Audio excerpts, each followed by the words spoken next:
lay by him in store as God hath prospered him, that there be no gatherings when I come. So basically, set it in your mind. If you're going to take God first and make God a priority in your finances, you should never come to church or go to church and not have already figured out what type of gift you're going to give that's going to move God. Because it's been said, if a gift doesn't move you, it can't move God. I heard one preacher say, if you sow what you don't need, you'll reap what you can't use. So when you start just giving, well, I ain't got, okay, this is a little $2 I can afford to give up, and then you're going to reap. What do you reap? You reap what you have no benefit, no gain from. So putting God first, put him first in your finances.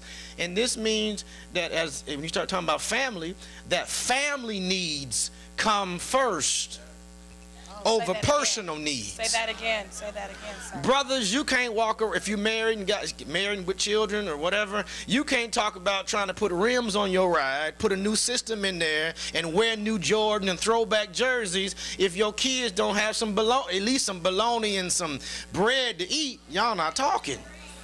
And sister, you can't go get your nails did and your hair did every week when y'all somewhere struggling to have a place to stay. Because how good is it going to be for you to have your nails and your hair did while you over at the Urban Ministry Shelter? You going to look good at the shelter, though. Don't look clean. So when it comes to family, finance is about the family come first. It's the idea that we do what's necessary for the household, and it doesn't matter that you work 45 hours a week and you didn't have nothing to spend on yourself. It's your job. If you've got family, you've got to handle your family. That's right. Amen. Lord have mercy. At least I got a few people to say so. Amen. Amen. See, the problem is folks start talking about, well, I don't work. I got to buy myself something every. Well, see, if you got to buy something every paycheck, you're already shooting yourself in the foot for true financial prosperity and true wealth. Amen. Because you can't be just buying something every paycheck just to buy something. And I worked, I should be able to buy something. Well, you should be able to eat. Your kids should be able to trust and rely that when they come home, they going to have something to eat. Y'all not talking to me. Amen. This is a part of having solid family, even with finances. That it's not about how wonderful you look. That's right. That's right.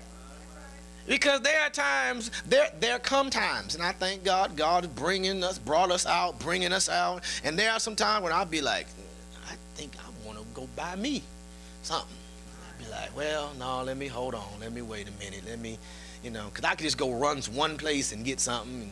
And I was like, no, let me figure out what I want, and then find the best place to get it. Hey, man. And then sometimes in the midst of it, my wife will come up and say she needs something, and I'll be like, well, wait a minute, I was getting ready to spend X number of dollars on me. But the idea, I come to realize that if she look good, it makes me look like a good man. Good teacher.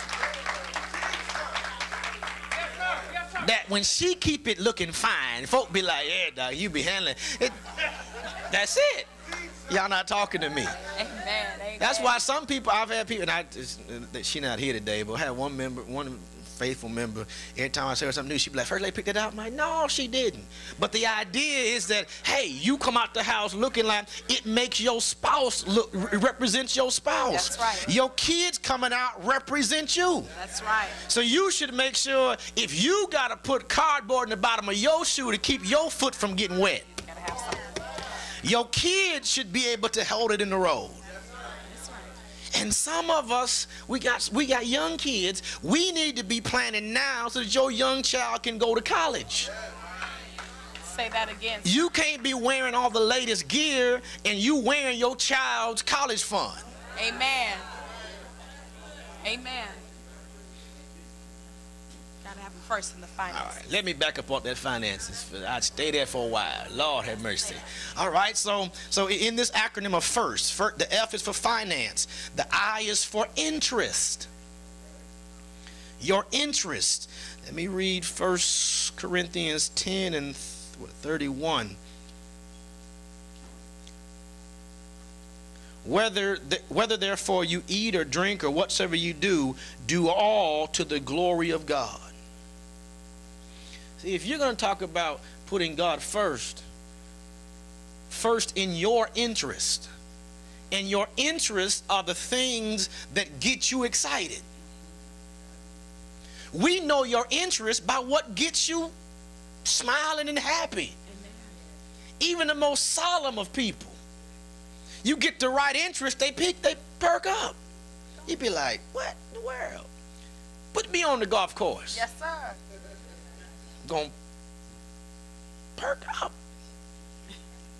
Give me a mic to preach. I'm gonna perk up. Glory to his name. That's how it is. Things that interest me. And so if I'm putting God first, I must also put God first in my